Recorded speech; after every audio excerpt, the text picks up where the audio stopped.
Welcome back to this latest episode of Japan's Top Business Interviews. I'm your host, Dr. Greg Story, President, Daiei Group Tokyo Training, and my special guest today is an old friend of mine, Elio Orsara, who is the founder and proprietor of the very famous Elio's Locanda restaurant here in Hansamon, to which I have been coming since 2001 when I moved back to Tokyo. Elio, it is a great pleasure. Great to see you. Thank you. You know, I'm a big admirer of yours, Elio. You're one of the few foreigners here who've started a business from zero and not only kept it going, but have become very, very successful in many aspects. So we're here today to talk about leadership, but people who don't know you, maybe just give us a background, you know, why are you in Japan? Why did you come to Japan? What point did you decide to start the business? And then we'll talk about aspects of the business that have come up over the years. But let's start with the background a little bit. Well, I am from Calabria, that is south of Italy. I grew up in a resort area. My grandparents own like an agriturismo, is a kind of restaurant, farming and everything. I had a very happy life. And this village was like 15,000 people. That in summertime become like 150,000 because it was a resort area. So basically, for 3 months a year, you have Shibuya, and the rest of the years you have nobody. Mm. So since I was a kid, my dream, I grew up with the American dream. Mm. You know, I want to go to America because especially in the 80s, there was many English people, North European, and American Canadian people come to Calabria. Mm. So when I see foreigner, I was curious. So I want to go to America, the American dream. So since I was 16, I saved the money and I start to go to London to have a summer school. Mm. I had to pay by myself because my father said, you do whatever you want, but don't ask me money. So it was a great experience. London, for the first time, I feel freedom. I met so many people, different culture background. It was magic. But of course, no money. And to get the visa in America was quite difficult. When I was in London, I met this Spanish woman. I moved to Spain when I was 20. I opened a restaurant there when I was 20. And, you know, everything was great, but I became quite famous there. The girl was quite jealous. In the middle time came the visa from America. I say, you know, I wanted to purchase my dream. So I moved to America when I was 22, and my expectation was so high and everything. When you are 22, you know everything about life. When you are my age now, I don't know anything. I want to learn everything. Mm-hmm. You know, I'm facing this problem with my kids. When I try to teach them something, they know everything. So that's part of life. So I went, to make the long story short, I was in California, but something was missing. It was not the America that I was dreaming about. So I thought, well, Europe is an old country. California is a new place. Let me go to New York. So I spent like almost a year in California. So I decided to take 6 months break to go to take a job in north of Italy, Como, in a very prestigious golf club. And then I say, when I finish 6 months, I go to New York. I went to work for this golf club, and for the first time I met this Japanese tycoon, the Daiei owner, the Nakauchi-san, that invited me in Japan because in Kobe, they opened this huge hotel, they have a restaurant, they say, oh, do the opening just for 2 months. You know, in that time, Japan, Korea, or China was same country. Mm. For most of the people, there was no internet. Don't forget. I came the first time in Japan in 1990 in October. So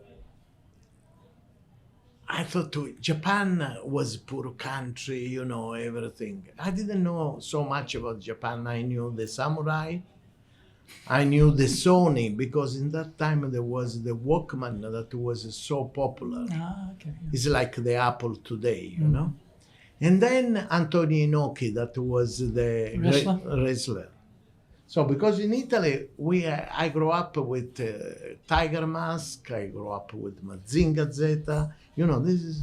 So I was curious about Japan. I came in Japan and different world opened. The Japanese in 1990 was bubble economy. They was so rich. I went to live in Kobe. Was like the Monte Carlo of Japan. The people was so happy. They had so much money. They were Versace, Armani, Hermes bag. And I say, what's going on here? And also in Japan, Kobe is a city which has had foreigners there for hundreds of years, really. And I mean, they opened up, what is that, 1868, they opened the port up. So the people who live in Kobe are not so interested in, oh, look at the foreigner. They've seen foreigners for a long time. They don't care.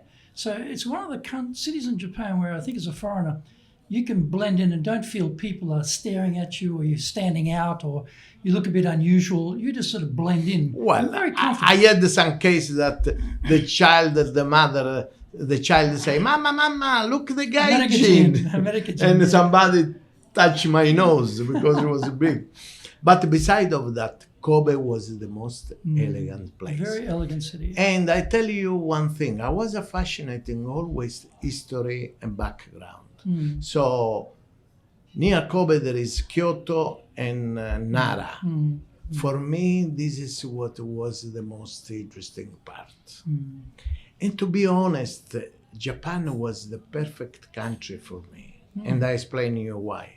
I am very emotional, short temper, and, you know, physical. Japan teach me how to cool down. You know, Japan, even in the language, you know, I didn't really care about Japan. But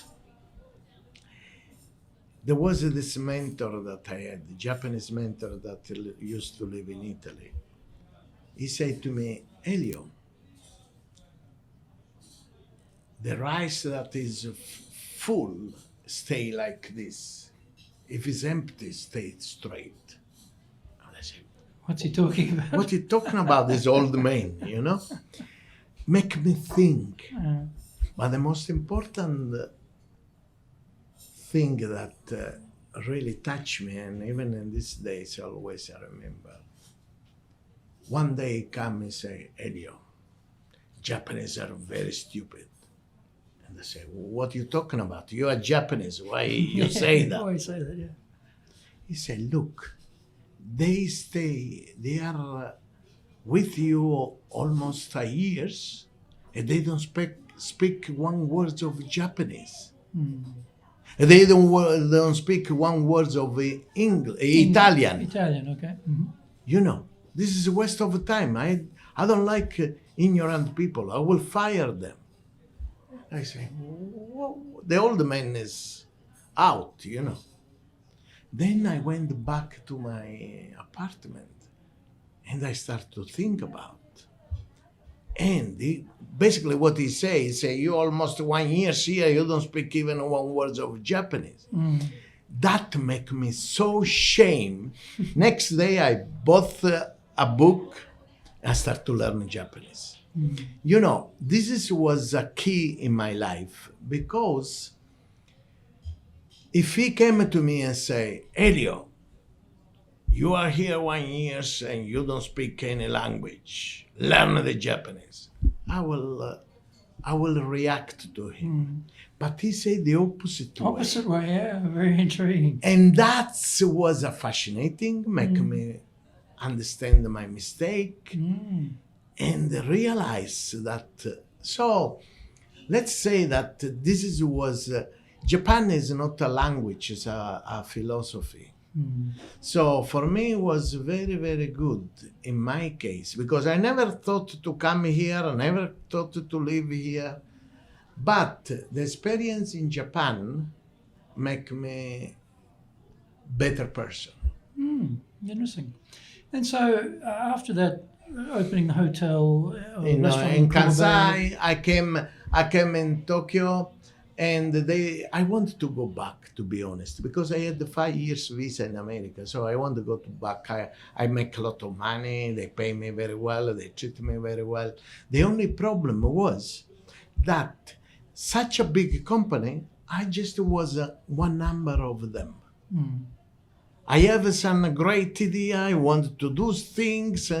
And we had meeting, and nobody decided anything. yeah, as usual. And then, I felt that they buy me. I am an action person. And I make a lot of mistakes, but I want to try. So I see opportunity, but there was like a wall of gum. Bunch, boom, boom, boom.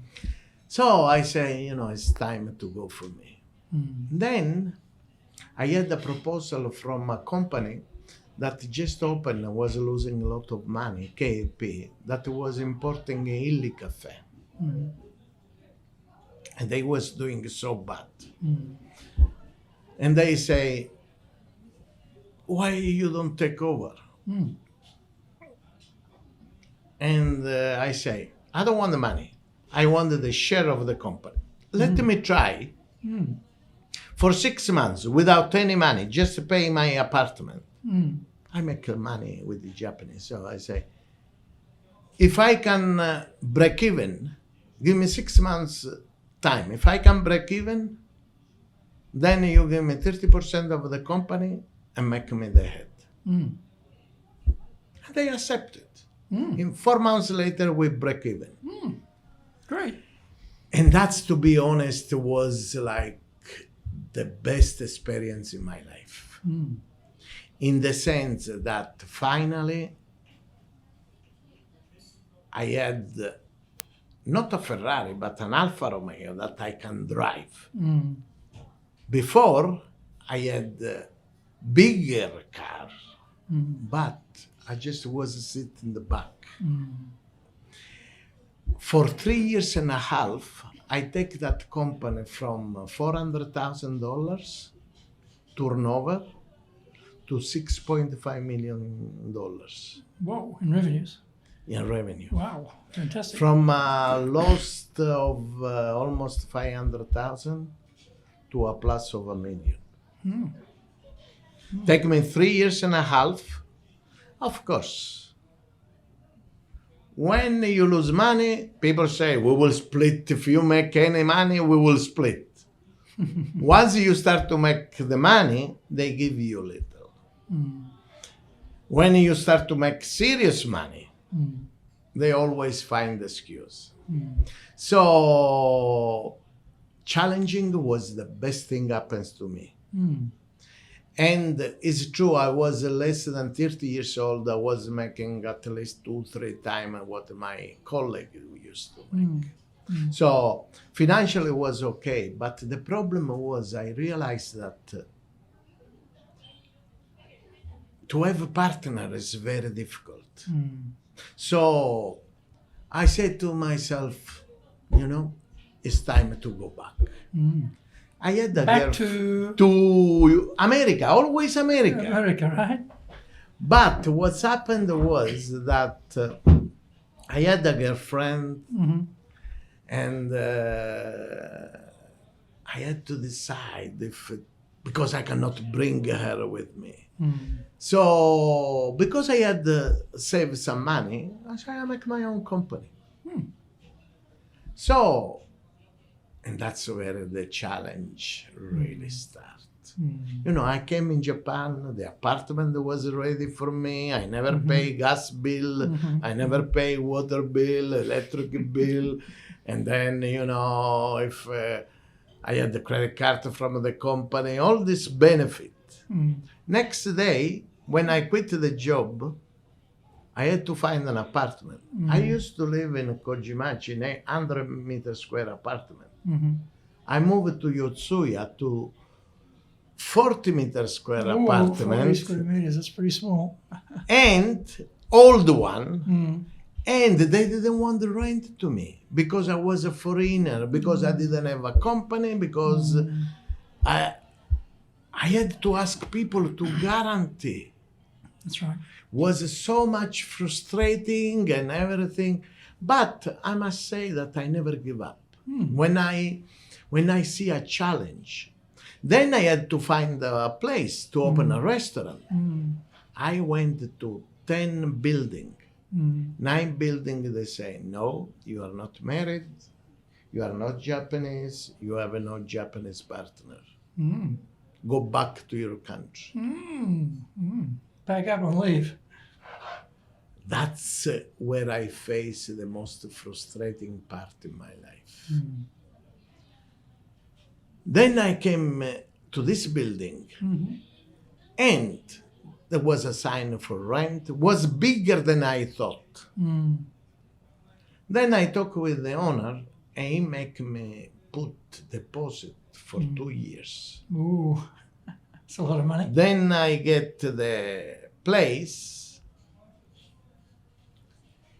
and was a Japanese restaurant inside. There was so many small room and everything. I thought the place was much smaller. When I clean up everything, the place was huge. And the cost was really higher than I thought to renovate it. So I call my cousin, I call my brother, I call my uncle. We bought the material, we did by ourselves. And, you know, was a challenge. I tell you, I had my girlfriend, she was pregnant, and I thought, I heard that Japanese people, when they go to wedding, they pay like $300, $50, $500. Then I had the restaurant, I finish all the money. So I say, I get married. So I invite a lot of people and make the cash enough to open the restaurant. So I invite 400 people with 3 different party, you know? Yeah, okay. Because people thought that was Italian. Yeah. And the communication and everything. I see people on the street, oh, come in my wedding. People didn't realize that there was an opening of a restaurant, the wedding, you know, it was all, and there was no Facebook, there was no social media. Anyway, to make the long story short, 400 people, we start from 2 o'clock, we finish 4 o'clock in the morning. Because there was 3 different parties. Anyway, so I spend like $1 million yen in food. I get money for 700,000 yen. I lost 300,000 yen. And, you know, the first night of wedding, my parents came from Italy. They sleep in my bed, my wife on the sofa, me and my brother on the floor. But I am very proud of this because really start from minus. And then, you know, I had really kind of frustration against the Japanese and the system here. Then slowly make me realize the culture of them. I tell you something. I opened the restaurant. Of course, nobody knew anything. I didn't have money for advertisement. But